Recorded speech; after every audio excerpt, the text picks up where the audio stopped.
বন্ধুরা চলে এলাম লাইভ সেরে। আর এখন করব রাত্রের রান্না। আজকে রাত্রের রান্না বলতে দই পটল করে রেখেছি, দেখাচ্ছি একবার। এই যে দই পটল করে রেখেছি। যদিও এই রান্নাটা আমার ছেলে একদম পছন্দ করে না, কিন্তু তাও আমার ভালো লাগে বলে করি, আর করতে খুব সহজ। একদিন আপনাদের দেখাবো, একটু দেখিয়েছিলাম তো, একদিন দেখিয়েছিলাম, আর একদিন দেখাবো কেমনভাবে করি। রান্নাটা খুব সহজ। আর দই পটল করেছি, আর হচ্ছে ডিম হবে, আর রুটি করব। এখনো ছেলে আসেনি, ওই জন্য করিনি, কারণ গরম গরম রুটি খেতে ভালো লাগে। আমাদের বাড়িতে কেউ ঠান্ডা রুটি খায় না, সবাই একদম গরম নামানো হবে সেই রুটি খায়। তরকারিটা করে রাখি, ওটা গরম করে নেওয়া যাবে, কিন্তু রুটি দেখবেন গরম করে রেখে দিলে না ভালো লাগে না, ওটা গরমই ভালো লাগে।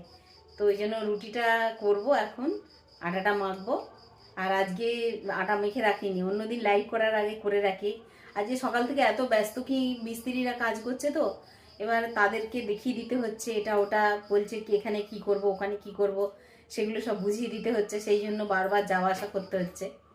তাই এখনই চলে এলাম রান্নাঘরে, করে রাখা হয়নি।